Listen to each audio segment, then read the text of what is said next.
지난주에 이어서 이 시간에도 예수냐 바라바냐 하는 선택이 주어질 때 바라바를 택하는 이 세상의 모습들을 통하여 오늘날 우리 교회가 아니 우리가 누구를 택하고 있는가를 잘 돌아봐야 됩니다. 성경은 복음을 미스테리온, 비밀이라 그래요. 비밀이라는 단어가 두 개가 있는데 하나는 시크릿이라는 비밀의 의미가 있고 하나는 미스테리온 이 의미의 비밀이 있는데 시크릿은 감춰주고 보이지 않게 하기 위한 비밀이고 미스테리는 그들에게 보여주기 위한 비밀이라는 것을 아셔야 됩니다. 이사야를 보면은 하나님께서 이사야 선지자를 보내면서 하나님의 말씀을 증가하게 합니다. 그런데 거기 이사야 6장 9절에 보면 이런 말씀을 하시죠. 여호와께서 이르시되 가서 이 백성에게 이르기를 너희가 듣긴 들어도 깨닫지 못할 것이요 보긴 보아도 알지 못하리라 하여 이 백성의 마음을 둔하게 하여 그들의 귀가 막히고 그들의 눈을 감기게 하라 이렇게 얘기합니다. 말씀을 전하면 그들로 깨닫게 하고 이해하고 알아먹게 만들어야 되는데 반대가 돼버리는 거예요. 못 알아먹게 만든다는 것입니다. 그리고 마태복음 13장에도 천국의 그 비밀이라고 말씀하시면서 허락된 자들에게만 그 비밀을 알아듣는다 하시면서 씨 뿌리는 비유를 그들에게 말씀하시는 것을 볼 수 있죠. 따라서 성경을 볼 때 안 믿는 자나 믿는 자나 똑같이 보고 이해하는 것은 성경이 우리에게 의도하는 바가 아닌 걸 아셔야 됩니다. 아시겠습니까? 우리도 그 내용을 보고 그대로 이해하고 안 믿는 자도 그 내용을 보고 그대로 이해하고 똑같은 걸 이해하고 있다면 지금 뭔가 잘못되고 있다는 것입니다. 서로 사랑하라 했을 때 세상 믿지 않는 죽은 자들, 영적으로 죽은 자들이 똑같이 생각하는 개념과 이해로 그 말을 알아듣고 우리도 믿는 자들도 똑같이 그 말을 알아듣고 있다면 뭔가 잘못 보고 있는 거예요. 뭐 비밀이라고 할 필요가 없잖아요.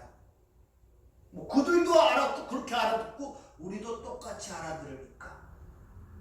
그런데 하나님의 말씀을 보고 읽을 때 이런 것들을 머리에 염두에 두고 성령의 도우심을 의지하여 간 가운데 읽어야지 그 안에 포함된 내용의 진리를 우리가 알아먹을 수 있단 말입니다.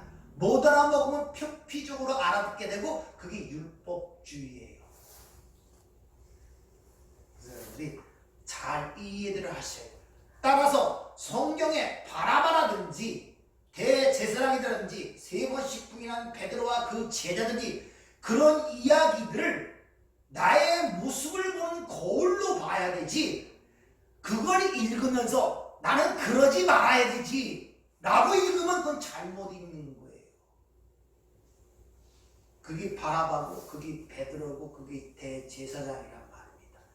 나는 적어도 베드로같이 세 번씩은 부인하지 말아야 되지 예수를 위해 충성되게 내 목숨을 바쳐야 되지 라고 읽으면 안 된단 말입니다. 그런 것들이거든요. 우리가 바라바라 라는 것이 이해가 됩니까? 내가 바라봅니다. 우리는 바라바를 원하고 있습니다. 라는 이 말이 이해가 됩니까? 내 실상이 그게 보입니까? 여러분 바라바의 사건이라는 것은 단순한 그 당시에 일어난 사건이기도 하지만 그것은 상징적 의미를 내포하고 있는데 여러분 창세기 3장의 사건을 이해하고 있다면 바로 바라바의 사건을 통해 그것을 보는 눈이 열려야 돼요. 우리는 마귀의 편에 속해서 하나님 나라에서 밀림을 패착하여 하나님 나라를 반역함으로 말미암아 하나님으로부터 에덴 동산으로 쫓겨나여 이 땅, 이 감옥에 갇힌 자들이 바로 이 죄인들의 실상이란 말입니다. 그 이야기를 하는 거예요 지금요. 그래서 예수님 잡혔을 당시에 감옥에 갇혀있던 바라바가 준비가 되는 것입니다. 그것을 상기시키기 위하여 우리가 바라바란 말입니다. 우리가 사는 이 세상이 감옥이란 말입니다. 갇혀서 사형 날짜만 기다리고 있는 것이 이 인생들의 실상이란 말입니다. 그것을 지금 우리에게 성경은 얘기하고자 있다는 것입니다. 그렇게 감옥에 갇혀 사형 날짜만 바라보고 있는 그 바라바를 살리기 위하여 주님이 그 자리에 내려가서 그 바라바를 살려내시고 바라바가 죽어야 할 그 자리에서 예수님이 대신 죽는 것, 이것이 바로 복음임을 가리키고 있단 말이에요. 이 상황 속에서 우리에게. 그래서 18장에 예수님이 재판 과정에서 시작한 시점서부터 기드론 시내를 건너 혼돈과 어둠의 속으로 자발적으로 들어가는 그 모습을 그려지고, 거기에서 어떤 일이 일어났음을 상기시키기 위하여 에덴 동산은 동산이라는 단어를 거기에서 사용하시는 것이라. 어떤 일이 일어났는가, 그것이 바로 기드론 시내를 건너는 예수님의 모습을 통하여 우리에게 가르쳐주고, 그게 더 거슬러 올라간다면 창세기 1장의 창조의 모습을 통하여 그걸 또 우리에게 가르치고 있는 거예요. 땅이 혼돈하고 공허하고 흑암의 깊음이 있는 그 속에 빛이 들어가 빛이 나타나자 그때부터 창조가 시작되는 그 내용을 또한 연결시켜 우리에게 일러주고 있는 거예요. 여러분 삶 속에 어둠 속에 감옥 속에 살던 여러분들에게 하나님이 여러분 삶 속에 개입하여 하나님이 여러분의 삶을 찾아오는 모습이란 말입니다. 그리고 여러분들이 그 자리에서 이끌어내시기 위하여 주님이 그 자리에 대신 그 어둠을 감당하시는 모습이 오늘 이 예수님의 재판 과정을 통해서 우리에게 가르쳐주고 있다는 것입니다. 따라서 이 모든 것들은 하나님의 작정과 예정 속에 준비되고 예비되어 있다는 사실을 아셔야 돼요. 일어나는 일들이 예수님이 잡혀질 당시에 왜 그 감옥에, 빌라도의 감옥에 바라바가 준비가 되어 있었고, 가룟유다가 은 30에 예수를 팔았고, 그 돈이 던져져 대제사장들이 그 돈을 통하여 토기장의 밭 나그네의 묘지를 사는 이 모든 사건들이 하나님의 작정과 예정 속에 일어나고 있다는 것입니다. 그래서 요한복음은 특히 때라는 말을, 호라는 말을 굉장히 강조해요. 때가 이르지 아니했다, 때가 이르렀다, 내 때가 아니다 라는 말을 요한복음에서 많이 사용하시는 이유가 거기 있단 말입니다.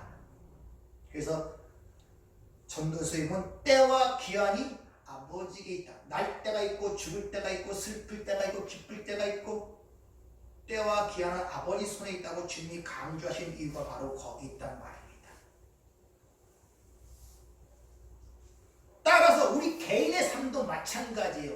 하나님의 창세전 선택된 백성들은 그 마지막 완성의 지점까지 그 모든 여러분이 겪는 사건과 환경과 조건이 여건 뒤에는 다 하나님의 작정과 예정 속에서 일어난다는 하나님의 절대적 주권을 여러분들이 기억을 하고 계셔야 돼요. 그래서 그것이 신로함, 보내심을 받은 자들, 그 자리에서 눈이 열리는 사건이 돼야 여러분들이 이 세상에서 자유로울 수가 있고, 그 하나님의 은혜를, 하나님의 사랑을 발견하여 찬양하는 대로 나갈 수가 있단 말입니다. 그걸 발견하지 못하면 모든 것이 우연적 발생이고 답답하고 힘들고 당황스럽고 두려운 일로만 느껴질 수밖에 없는 것입니다. 주님은 그 모든 계획을 아셨기 때문에 그 길을 간도 자발적으로 갖고 거기를 두려워하지 아니할 수가 있었다는 것입니다. 이게 무엇을 의미하고 하나님의 계획이 이루어진다는 사실을 알고 계셨기 때문에 여러분의 일상생활에 일어나는 그런 일을 통하여 그런 하나님의 일하심을 보고 있냐는 것이죠. 그걸 보지 못하니 그저 거기서 헤어나오려고 그래요. 마치 그 사건이 하나님이 없는 사건 속에 내가 휩싸인 것처럼 애를 쓴단 말입니다. 그러니까 봉사에 감사라는 말이 이해가 되지 않는 거예요. 네, 그게 하나님의 작정과 예정 속에 나의 유익과 나의 성숙을 위하여 하시는 하나님의 일이라고 인정이 되질 않는단 말입니다. 왜냐? 바라보기 때문에. 세상의 힘인 논리를 갖고 모든 걸 바라보기 때문에. 네, 우리는 아직도 예수를 믿고 있다 하지만 그 힘없는 예수를 좋아하지 않아요. 그 나라는 보이지도 않습니다. 믿음으로는 본다 그럽니다. 물질적 감각적으로 느껴지지도 않습니다. 왕이라는 분이 죄인의 모습으로 연약하고 무력한 모습으로 포박 결박되어 있으니 누가 그 예수를 바라고 그 예수를 주라고 부르겠습니까? 그래서 그런 걸 다 싫어하는 거예요. 그리고 바라바가 약속하는 것처럼 보이는 세상에서 찬란한 왕국을 만들어서 그들이 원하는 것들을 주겠다는 바라바를 끊임없이 일어나면서 그 바라바라는 이름을 예수로 대치시키는 거예요. 그럼 나는 예수를 믿고 있다고 스스로 자신을 속이며 그 길을 걸어가지 않는가를 여러분들 한번 신앙을 돌이켜보시란 말입니다. 성경은 처음부터 끝까지 여러분을 인도하시는 분들은 죽임을 당한 어린 양, 도살장에 끌려가는 어린 양, 털 깎는 자 앞에 잠잠한 어린 양이 여러분을 인도한다 그러지 세상이 요구하는 호랑이와 사자와 늑대와 이와 같은 힘과 영적 유명한 자로 여러분을 인도한다고 성경은 말하고 있지 않다는데 여러분이 항상 기억을 하셔야 돼요. 근데 여러분 자꾸 그 예수를 바라바로 만들어내는 거예요. 그게 죄입니까? 근데 그것은 왜 그러냐? 여러분들의 그런 실체를 폭로시켜야 된단 말이에요. 그렇게 불가능한 존재를 깨닫게 함으로 말미암아 그 우리의 불가능함이 드러날수록 하나님이 우리에게 주시는 은혜와 긍휼이 풍성하게 드러난단 말입니다. 하나님의 작정과 예정 속에 있었던 일이기 때문에 사도 바울이 그걸 깨닫고 이렇게 외칩니다. 로마서 11장 34절 깊도다 하나님의 지혜와 지식의 풍성하며 그 판단을 헤아리지 못할 것이며 그 길은 찾지 못할 것이로다. 누가 주의 마음을 알았으며 누가 그의 모사가 되었느냐? 이와 같이 누구나 다 바라바를 원하고 자기가 바라바인 이들에게 하나님의 창조한 선택한 백성들의 삶 속에 하나님이 개입하시는 거예요. 그래서 그들에게 보이지 않는 그 나라, 보이지 않는 그 왕을 인식하게 하고 그 왕을 사모하게 하고 사랑하게 만들어 버리는 것이 바로 구원이란 말입니다. 그들의 눈과 귀를 열어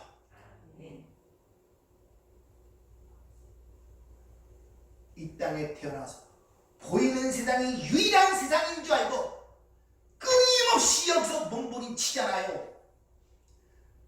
근데 하나님이 눈을 열어버리니 다른 세상이 있네.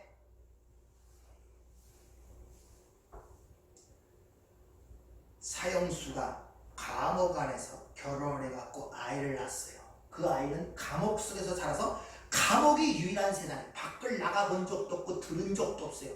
거기서 그렇게 사는 것이 자기 인생인 줄 안단 말입니다. 이 인생 실상에 그렇게 감옥에 갇힌 자들이 여기서 태어나서 여기만 세상인 줄 알기 때문에 딴 건 생각할 여지가 없어요. 그래서 자기가 죽어가는 과정 속에서 자기 몸을 담보로 하여 잠시 육적인 즐거움을 누리는 사형수와 같은 인생들이 이 세상의 삶의 모습임을 여러분 모르십니까? 이 세상의 교도소에 사형 선고를 받은 자들 있죠? 그런 자들은 자기 몸을 기증을 합니다. 그러면 죽을 때까지 그 몸을 기증한 대신 일정 부분의 어떤 액수가 지급되면 그걸로 그 안에서 먹고 마시는 거예요. 죽을 때까지. 그걸로 육적 즐거움을 누리는 거예요. 이 옥에 갇힌 이 땅에 갇힌 자들의 삶의 모습이 그렇단 말입니다. 이미 사형 선고를 받은 죄인의 신분과 죄인의 모습으로 이 땅에 와서 유일하게 보이는 세상만이 사장한 여기 감옥 안에 살고 있으면서 거기서 잠시 주어진 육적 즐거움을 갖고 사형 날짜를 기다리며 살아가는 인생들의 모습, 그 안에는 엄청난 불안과 두려움과 공포와 떨림이 있단 말입니다. 그러니까 몸부림을 치는 거예요.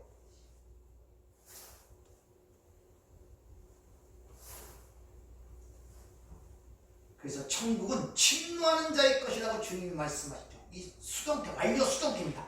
하나님에 의하여 침노를 당한 자들이 바로 그 나라를 취하게 된다. 마태복음 11장에 주님이 천국의 얘기를 준비해서 그렇게 말씀하시죠. 따라서 하나님의 선택과 사랑 속을 받지 못한 자들은 그 예수님의 핏값을 하찮게 여긴단 말입니다. 그 핏값을. 네, 그 연약하게만 보이거든요. 무력하게만 보이거든요. 세상에 의하여 죄인으로 맞아 죽는 모습을 누가 세상이 그걸 영웅으로 보고 구세주로 보고 그걸 바라보고 존경하겠습니까? 다 그걸 하찮게 해요. 그래서 멸시를 당하였고 버림을 받았으며 심지어 하나님의 백성들도 그를 귀히 여기지 아니했다고 이사야 53장을 우리에게 이미 이사야 선지자가 일러주고 있다는 것입니다. 이렇게 세상의 그 예수의 피를 하찮게 여기는 모습이 유다의 자살의 모습 속에서 우리에게 던져지는 메시지란 말입니다.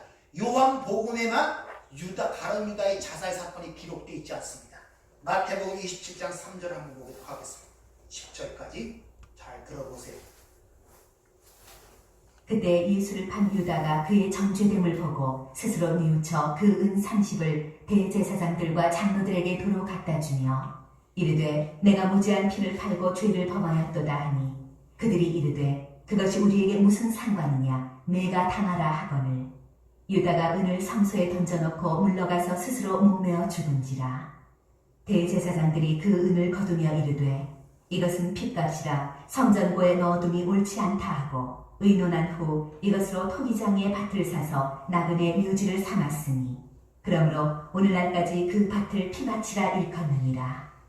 이에 선지자 예레미야를 통하여 하신 말씀이 이루어졌나니 일러스되 그들이 그 가격 매겨진 자 곧 이스라엘 자손 중에서 가격 매긴 자의 가격 곧 은 30을 가지고 토기장의 밭값으로 주었으니 이는 주께서 내게 명하신 바와 같으니라 하였더라. 유다가 스스로 뉘우쳐 은 30을 갖고 내가 무지한 자의 피를 팔았다고 대제사장을 찾아가서 성전구에 그 은 30을 던져버립니다. 그리고 유다는 가서 스스로 목을 매어 자살을 하죠.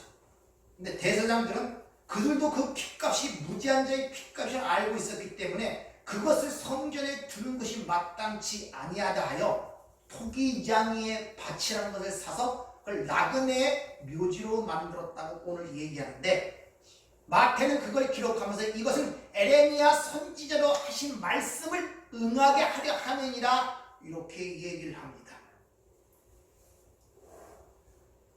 신약에서도 이미 사도 바울도 고린도교에 얘기를 하죠. 십자가의 도는 멸망하는 자들에게는 미련한 것이라고 얘기를 합니다. 종교인들의 대표는 유대인들은 표적을 원하고 지혜를 상징하는 헬라인들은 그 지혜를 구하라 우리 십자가에 못 박힌 그리스도를 전하는데 저들에게 그것이 미련하고 어리석게 보인다는 것입니다. 근데 왜 은 30이며 왜 토기장의 밭을 사서 그걸 나그네 묘지로 삼은 그 사건을 에레미야 선지의 말씀을 응하게 하려 함이라 하는 걸 통해서 에레미야 선지에서 이미 그 사건이 예언되어 있었고 그걸 통하여 우리에게 가르치고자 하는 교훈이 있다는 것입니다. 왜 은 30이었는가? 그것은 바로 출애굽기 21장 32절에 보면 구약 율법에 의하면 사람의 목숨값이 은 30이었음을 기록합니다. 소가 만일 남종이나 여종을 받으면 소임자가 은 30세겔을 그 상전에게 줄 것이요 소는 돌로 쳐서 죽일지니라 이렇게 이야기를 합니다. 소가 만일 남종이나 여종을 받으면 소임자가 고단은 없어요. 그냥 알아듣기 쉽게 집어넣는 것이지 받으면 은 30세겔을 그 상전 아돈 그 주인에게 줄 것이고 그를 받은 소는 죽일지니라 이렇게 이야기를 합니다.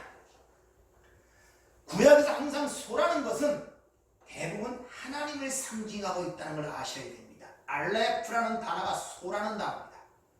하나님께서 이 어두운 세상에서 자신을 계시하기 위해서는 그들이 힘있고 능력있고 힘으로 떠받들고 있는 것을 알고 있는 걸 통해 자신을 계시해야 되기 때문에 그들이 그 당시에는 가장 힘있고 어떤 능력있고 풍성의 신호 숭배하던 소를 빗대어 내가 바로 니들이 그렇게 추앙하는 소다라는 걸 가르치기 위하여 구약에서는 소를 하나님으로 상징하는 경우가 많단 말입니다. 그래서 전체 이스라엘의 죄나 아니면 기름 부은 대상의 죄를 속할 때 거기는 반드시 소가 죽습니다. 숫소. 양도 안 되고 염소도 안 되고 반드시 수컷 소가 죽어야 돼요. 대표할 때는.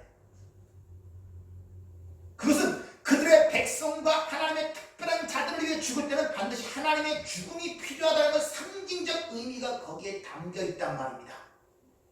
그러니까 소에 의하여 남종과 여종이 쳤다는 것은 바로 예수님의 십자가의 죽으심을 상징하고 있고, 거기서 하필 은 30세겔, 은이라는 것은 이게 케세프라는 단어가 쓰이는데, 금 같은 경우에는 금 덩이로 발견될 때가 있습니다. 덩이로 발견되죠. 그리고 은은 절대 다른 금속과 같이 섞여 있기 때문에 덩이로 발견되는 적이 없고, 반드시 정년과 재련의 과정을 걸쳐야만이 은을 만들어낼 수가 있어요. 연단과 훈련의 어떤 그런 상징적 의미가 은이라는 걸 갖고 있고, 30이라는 것은 여러분 예수님의 공생의 시작 시간이 30세서부터예요.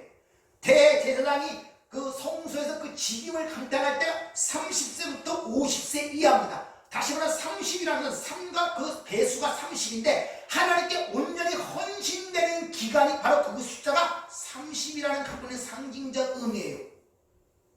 세겔이라는 이 단어가 이 케셀, 이게 세켈이라는 이 단어는, 세겔이라는 것은 어떤 무게를 얘기하는데 그 의미는 하나님에 의하여 파괴되어 거룩하게 만들어진다는 의미가 있어요. 그러니까 은 30세기라는 것은 정년과 연단을 통하여 하나님께 완전히 헌신되고 거룩해진 상태가 은 30세기라는 그 단어의 의미를 갖고 있단 말입니다. 근데 그것은 어떻게 이루어지냐? 하나님에 의하여 바쳐진 자, 하나님의 소에 의하여 바쳐진 자, 그런 자만이 그런 과정을 통하여 그 주인 아돈, 하나님께 드려지는 자가 된다 이 말. 그리고 그렇게 위해서는 소가 죽는 거예요. 예수님의 십자가의 사건을 그렇게 이야기를 하고 있단 말입니다. 그래서 마태복음 것이 가격 매긴 자의 정가래요. 티멘, 티티메노스. 무슨 말입니까? 하나님에 의하여 정당히 가치가 평가된 자는 이스라엘 중에 그 예수밖에 없단 말이에요. 그 값만이 그 사망에서 그들을 살릴 수 있는 가치가 되는 거예요. 하나님의 인정되고 평가된 값, 예수의 죽음은 은 30만이 그 값이었는데, 바로 그 가룟 유다가 그 은 30이 자기에게도 왔음에도 불구하고 그 은 30을 버려버리죠. 감당치를 못하는 거예요. 왜요? 자신의 죄를 자기가 감당했다고 목을 매는 자기의 때문에 그렇단 말입니다. 이런 부분들을 여러분이 잘 이해하셔야 돼요. 그래서 은 30으로 우리를 구원한 이야기가 호세아서 얘기합니까? 호세아의 마누라가 누굽니까? 창녀 고멜 아닙니까? 하나님은 호세아를 불러서 그 창녀인 고멜을 아내로 삼으라 그래요. 그 둘이 결혼해갖고 아들을 낳는데도 이 옛 버릇을 버리지 못하고 또 창녀 노릇을 하다가 노예로 팔려버려요. 그러자 호세아가 은 15가 보리 한 반 호멜을 갖고 그 고멜을 사옵니다. 은 15, 보리 한 호멜 반도 은 15 그 값어치, 은 30으로 그 노예로 팔렸던 고멜을 사오는 사건이 호세아 사건이란 말입니다. 그것을 구원해 얘기해요. 이게 정가된 자의 값, 은 30이란 말입니다. 근데 그 은 30에 의하여 가룟 유다가 구원을 받아야 되는데 그 가치를 이해하지 못할 뿐더러 자기 의로서 자기를 해결하려고 제기하는 거예요. 이걸 인생 세상 사람들이 좋아하는 거예요. 얼마나 가룟 유다가 남자스럽습니까? 응? 내가 무지한 자를 피웠으니까 그 책임을 내게 지겠다. 자살하는 가룟 유다와 뻔뻔스럽게 3번씩 예수를 부인하고도 부활한 주님을 보고도 고기 잡고 집으로 간 뻔뻔스러운 베드로. 누가 더 남자답고 세상에 누가 더 칭송하겠습니까? 가룟 유다예요. 세상 사람들은 죽음, 전태일 용사처럼 뭐 사회 어떤 보고 정치를 위해서 자기 목숨을 휘발유를 뿌려 죽으면 그를 영웅시합니다. 세상은 그런 것들을 좋아한단 말입니다. 그러나 하나님의 은혜는 누구에게 베풀어졌느냐? 그 뻔뻔스러운 베드로에게 하나님의 은혜가 베풀어지고 주님이 찾아가는 모습으로 그려지고 있다는 거예요.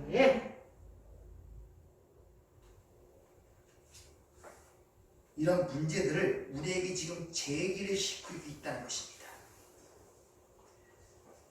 그러니까 세상의 도덕적 양심에 의하여 세상의 그 책임을 내가 지겠다고 자기 목숨을 버리는 이 유다는 영웅시하고, 반대로 자기의 무능함을 인정하지 못하고 그 하나님 앞에 처절하게 폭로된 가운데 자기 집으로 돌아간 베드로가 하나님의 은혜에 의하여 구원받는다는 사실을 우리에게 보여주고 있는 거예요. 세상과 비난과 조롱과 야 네가 사람 노릇하는 자냐, 어떻게 그 뻔뻔스러우냐, 이런 자가 구원을 받는 거예요.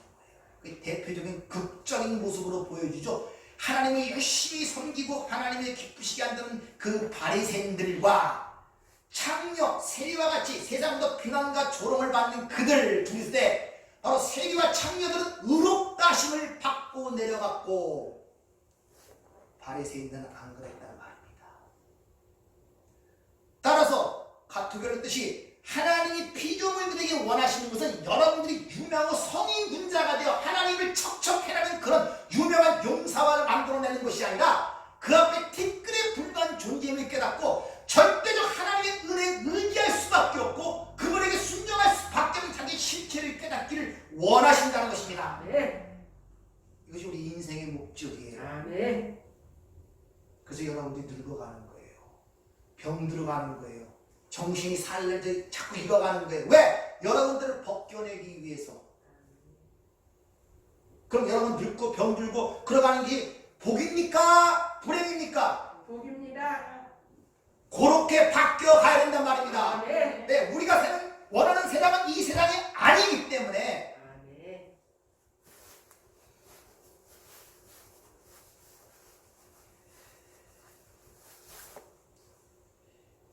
은혜라는 것은 선악적 판단, 선악과의 판단을 분별하여 자기의 가치를 이 제장처럼 인정하고 뿐만 아니라 자신의 양심, 가르누처럼 자기 양심에 의하여 스스로 뉘우치는 그런 자들에게 부어지는 것이 아님을 아셔야 됩니다. 왜? 은혜라는 자체가 선물이기 때문에 아무런 가치와 조건과 어떤 자격을 갖추지 못한 쪽에 일방적으로 베풀어지는 하나님의 선물이기 때문에 절대 인간의 가치 평가에 의하여 스스로 양심의 평가에 의하여 그 하나님의 은혜가 주어지지 않는다는 것을 여러분들이 아셔야 돼요.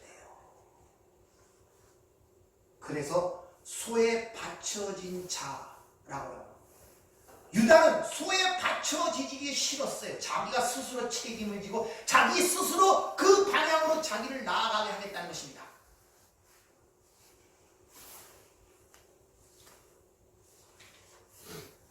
따라서 은혜라는 것은 티끌 같은 자로서 주님을 3번씩이나 부인할 수밖에 없는 자로 폭로된 자들에게 하나님이 값없이 주시는 은혜, 즉 선물이 은혜이지, 자기 머리 똑똑함으로 선악과를 입에 몰고서 가치 평가하여 자신의 가치와 위치를 측정하고 스스로의 양심과 어떤 그것을 통하여 자신의 어떤 것을 이루고자 하는 그들에게 주어지는 선물이 아니란 말입니다. 그래서 마태복음 11장 7절, 요한 때부터 지금까지 천국은 침노하는 자의 것이다. 요한의 때까지는 그 전이 뭡니까? 구약시대, 요때가 율법시대 아닙니까? 율법이라는 인간의 행위와 공로와 선행을 위하여 뭘 얻고자 하는 시대, 거기로 끝나고 요한 이후로는 침노, 하나님에 의하여 침노당하는 그들이 그 하나님 나라를 취하게 된다는 말씀이란 말입니다. 다시 말하면 구약까지는 소에 바치지 아니하고 스스로의 힘과 노력과 자성취를 위하여 뭘 이루고자 하는 그들의 삶, 그러나 신약은 하나님에 의하여 쳐서 완전히 파괴된 자들에 의하여 하나님이 값없이 주는 그 은 30에 의하여 구속된 자들, 그들이 하나님을 차지한다는 거예요.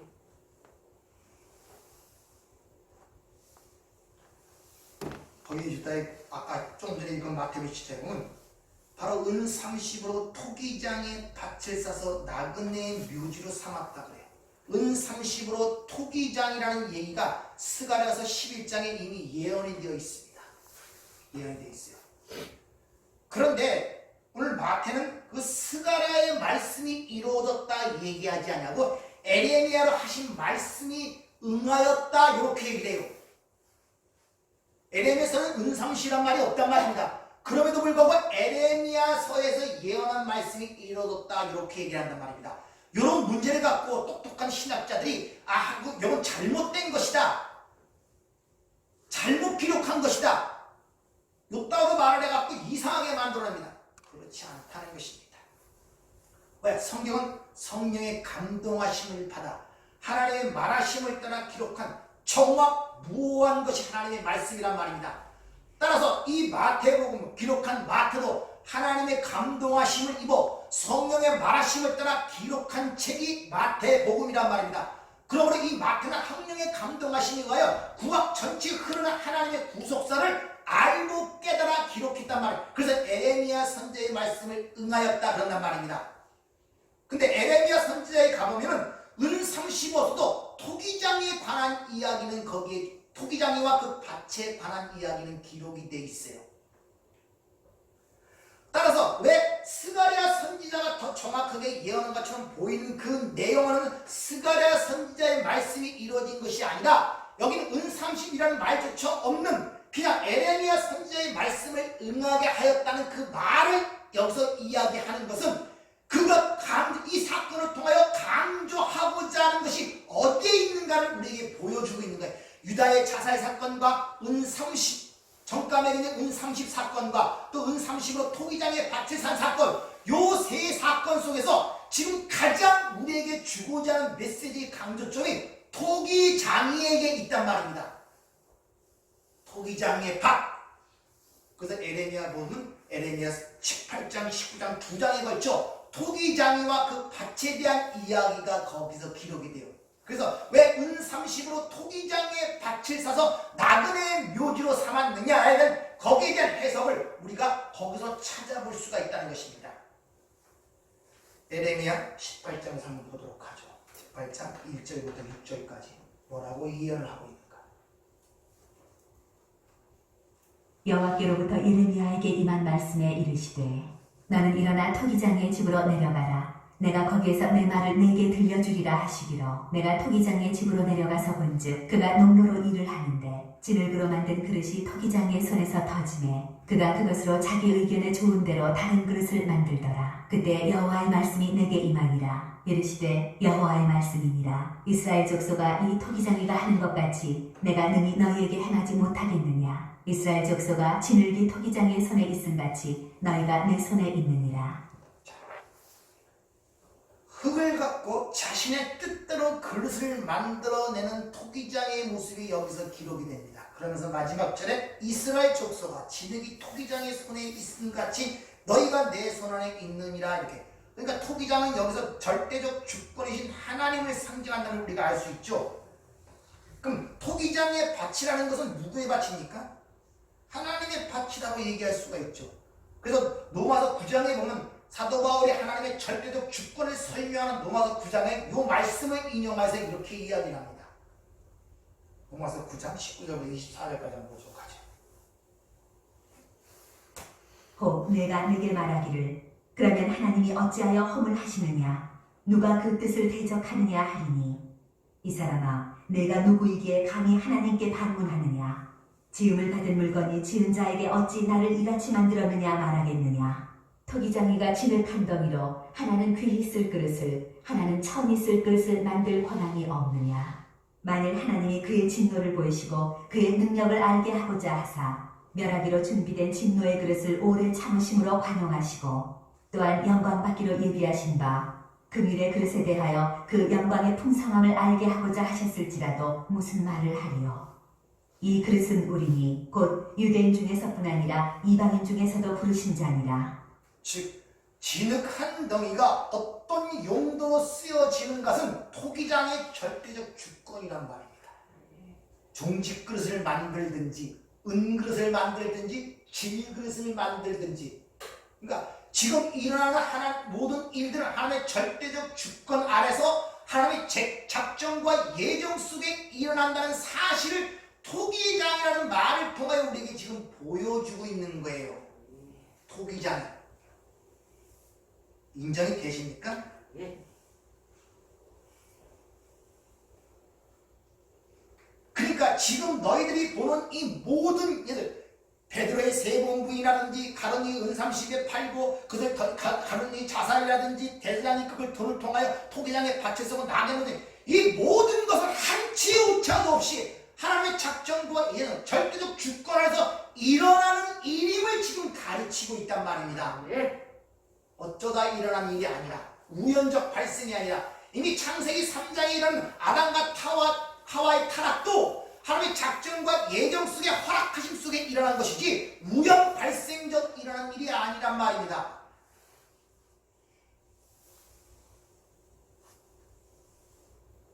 또한 여러분들이 이 시대에 여기 태어나서 그 나이에 예수 믿고 오늘 이 자리에 있는 것도 하나님의 작정과 예정 속에 있었던 일이란 말입니다. 저기 인정이 됩니까? 여러분의 주위의 환경과 가족과 그런 가정과 그런 환경을 허락한 것도 하나님의 작정과 예정 속에 일어나고 있는 일이란 말입니다. 내 팔자, 내 운명이 아니라 그걸 읽어내냐는 것이죠. 그걸 읽어내지 못하면 이 옥에 묶여서 살아갈 수밖에 없어요. 맨날 그 문제에 묶여서 이러니 저러니 발부둥 쳐야 혈과 육은 혈과 육이에요. 땅에 속한 자는 땅에 속한 자 벗어날 수 없단 말입니다. 그 안에서는 절대 그렇게 봐서는.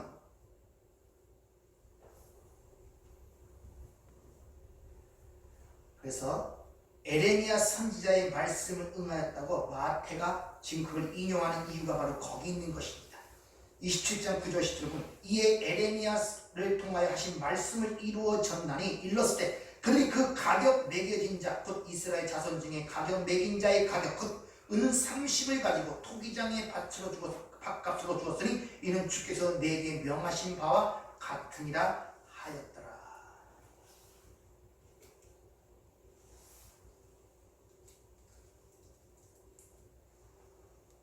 따라서 하나님에 의하여 가치가 인정되는 그 진정한 자는 예수의 피값밖에 없어요. 그 피값만이 그를 감옥에서 끌어낼 수 있단 말입니다. 아시겠습니까? 근데 그 감옥에 그거 어디야? 그것이 토기장의 밭이라 그래요.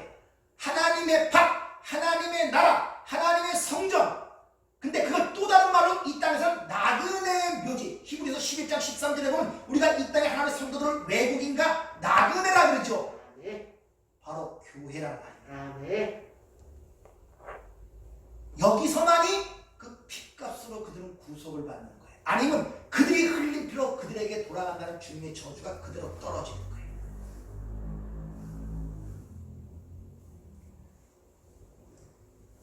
하나님의 가격에 의하여 가치 평가가 되고 존중되는 가격이 은 30인데 이 은 30이라는 것은 하나님에 의하여 소에 의하여 받쳐져서 그들이 은 30 무슨 말입니까?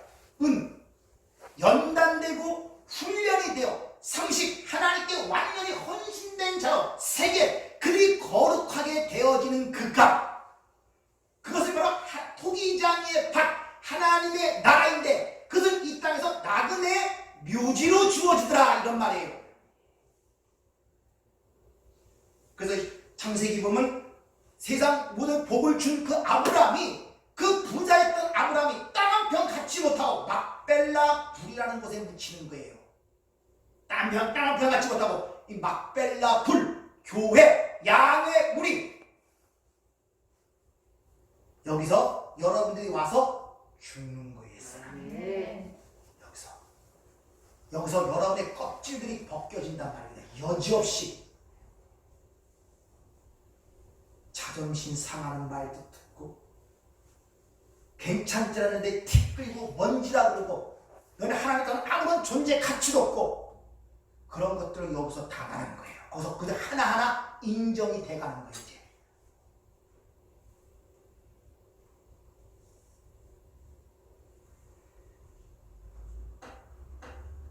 그래서 사도행전 20장 28절에 보면 교회를 피로 사신 교회 이렇게 얘기하는 거예요. 또 다른 말로 가격이 매겨진 자 은 30으로 토기장에 바친 나그네 묘 이 교회란 말입니다.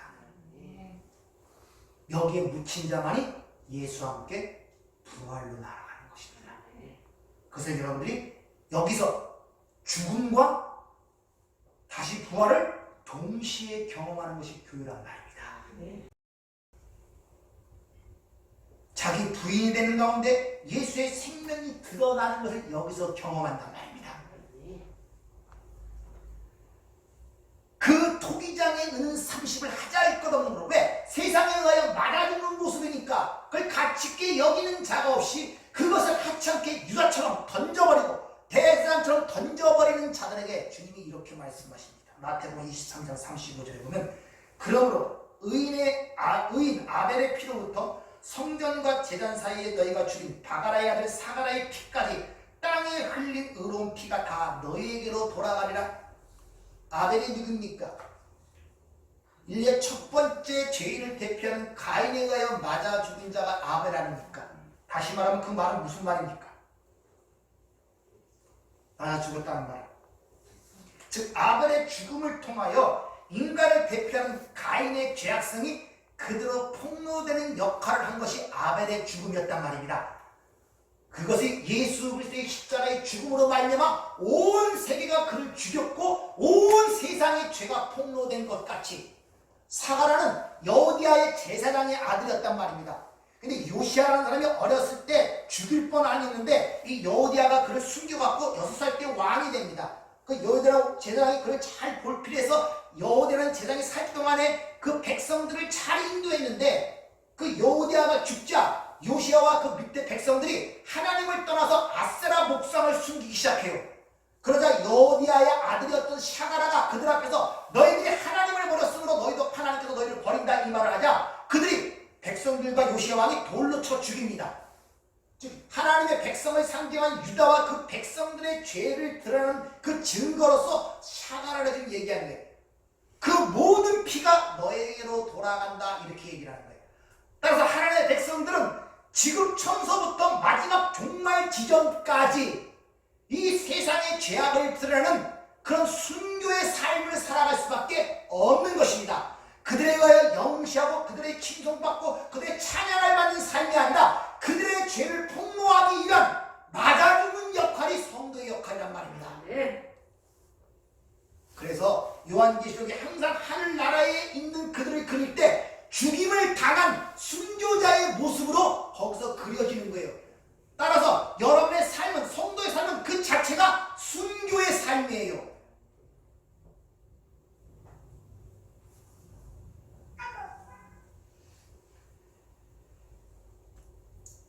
예수님의 십자가가 세상의 심판의 근거가 되듯이 성도 역시 흘린 피가 세상의 심판을 받는 근거가 된다고 요한계시록에서 얘기를 하고 있죠. 계시록 6장 9절 이하에 보면 5째 인을 떼실 때 내가 보니 하나님의 말씀과 그들이 가진 증거로 말미암아 죽임을 당한 영혼들이 제단 아래에 있어 큰 소리로 불러 이르되 거룩하다 참되신 대주제여 땅에 거하는 자들을 심판하여 우리의 피를 갚아 주시지 아니하시길 어느 때까지 하리하니까 각각 그들에게 흰 두루마기를 주시며 이르시되 아직 잠시 동안 쉬되 그들이 동무의 종들과 형제들도 자기처럼 죽임을 당하여 그 수가 차기까지 하라 하시더라. 이렇게 하나님 나라는 순교자만이 있는 나라인 것입니다. 너 예수 믿을래 안 믿을래? 해가고 가서 그 앞에서 꼭 가서 죽는 게 순교 아니라 삶 자체가 순교란 말이에요. 이걸 다른 말로 자기 부인이라고 그러잖아요. 자기 십자가라고 얘기하고 여러분이 필연적으로 그 길을 하나님께서 끌어가실 수밖에 없다는 것입니다. 이렇게 자기 십자가를 지지 않고 자기를 따랐다고 주님이 단호하게 얘기를 하고 있는 거예요. 따라서 여러분 삶 속에 하나님이 개입하지 아니하시고 성령의 능력으로 여러분을 장악하지 않고 어찌 그 길을 가겠어요? 그거에 자각되고 인식되게 하니까 기도하지 않는 거예요. 내가 신앙생활하는 거예요. 자기가 뭐든지 책임지기에 따르고 스스로 자기의 선악적 판단에 의하여 자기의 결정과 자기의 계획에 의하여 이끌어 나가는 거예요. 그래서 그것이 부딪힐 때마다 하나님이 도와달라고 하나님께 간청하고 있단 말이에요. 그걸 기도라고 생각하고 있고 그걸 신앙생활이라고 생각하고 있단 말입니다.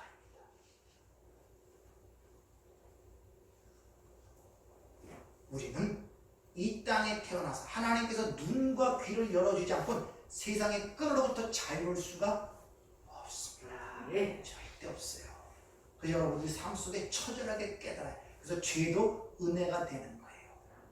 베드로같이 처절한 그런 뼈저린 경험들이 있어야 된단 말입니다. 네. 자기의 실상이 처절하게 폭로가 돼야 된단 말입니다. 네. 그래야 주께서 아십니다. 네. 이런 고백이 나오는 거예요. 마지막으로 우리 고린도서 4장 10절 한번 찾아보고 마치도록 하겠습니다. 한번 찾아보세요. 고린도서 4장 10절 11절.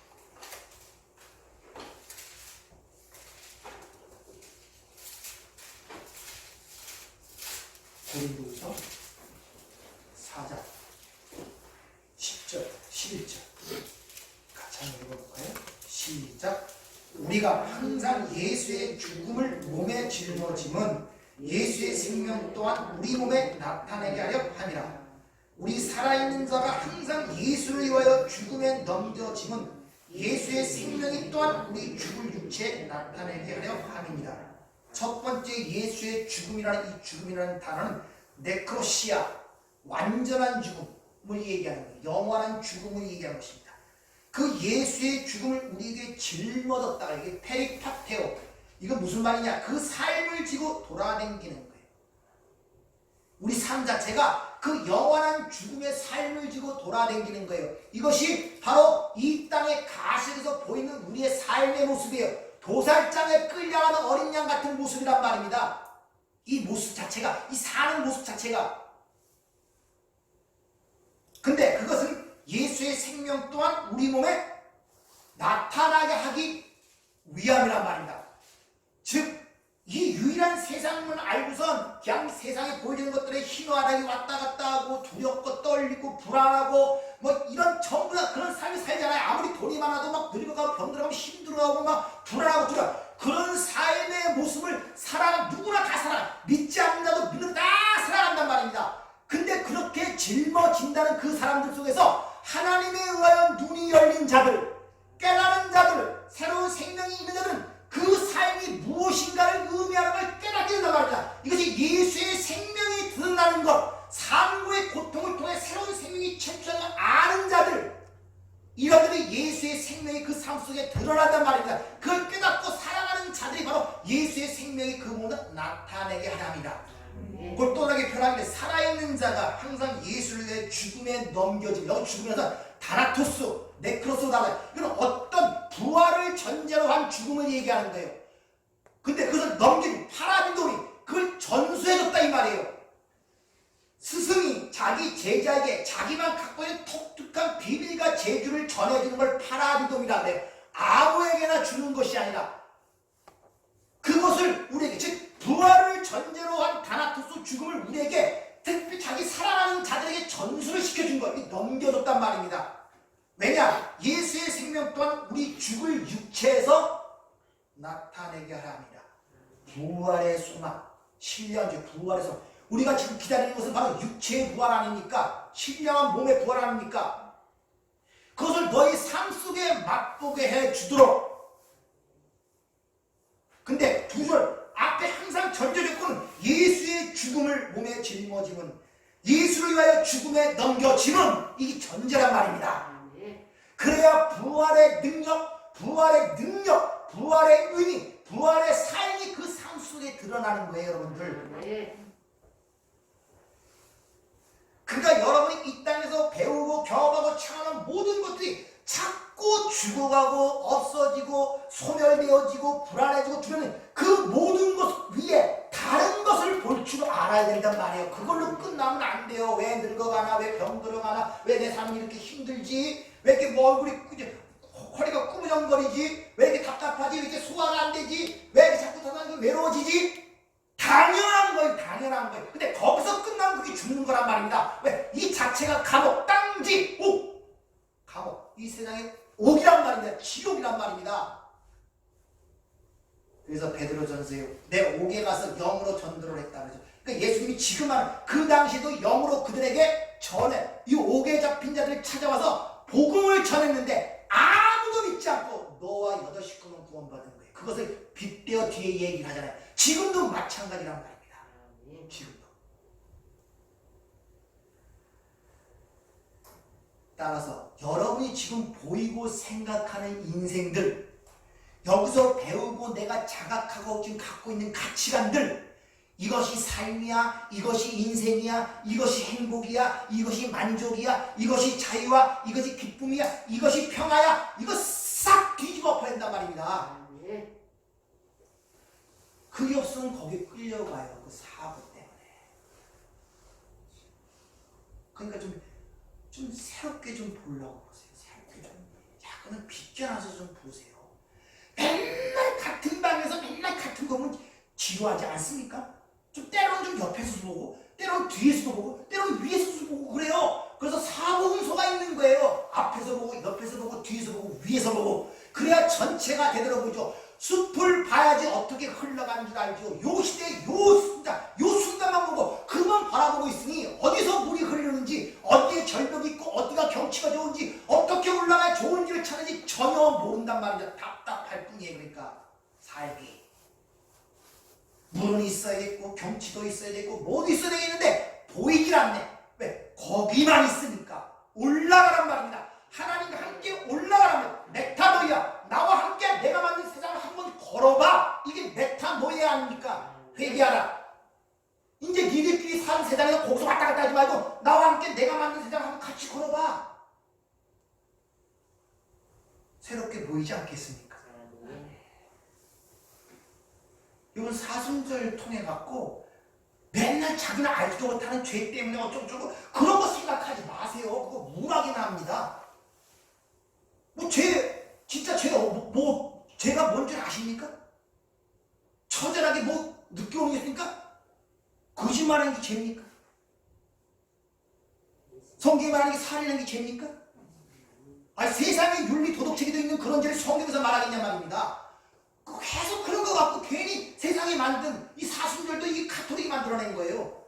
맨날 죄. 실제 속에서는 아무것도 없으면서도 죄에 대한 자각도 있어서 죄에 스스로 이렇게 억울하게 만들어가는 거예요. 거기서 해방을 시켰다는데 그런데 얽매이지 마세요. 여러분 율법 아래 있지 않다니까요. 여러분들이 하나님의 말씀을 통해서 자유로워야지 부활이 뭔지도 알게 된 거지. 자꾸 세상이 부유하고 형식해놓고 만들어낸 의식 속에서 자기 허벅지를 찔러가며 굶어가며 자기 몸을 해하며 그런다고 여러분 깨끗해지고 여러분이 순결해지는 거 아니에요. 여러분들. 그런데 휘매이지 마세요. 네? 여러분이 부활한 자들이고 예수와 함께 부활한 자들이고 부활의 능력이 여러분의 역사하고 있잖아요. 여러분들이 사순절 기간을 통하여 다시 한번 생각들 해보세요. 내가 2000년 전에 거기서 예수가 죽었음을 믿으십니까? 그걸로 끝나면 안 돼요. 2000년에 예수 죽어하고 무슨 상관이 있습니까? 여러분이 안 죽었는데. 거기서 여러분이 함께 죽었음을 인지가 돼야 돼요. 거기서 내가 죽었다는 게 인지가 돼야 된단 말입니다. 자꾸 옛날 일 생각해갖고 2000년 예수님이 나를 위해 죽었지. 그게 뭐예요? 이순신 장군이 상고한 거 그거 뭐예요 그게? 그러니까 이순신 장군을 본받자 이렇게 되어버리는 거예요. 예수를 본받자.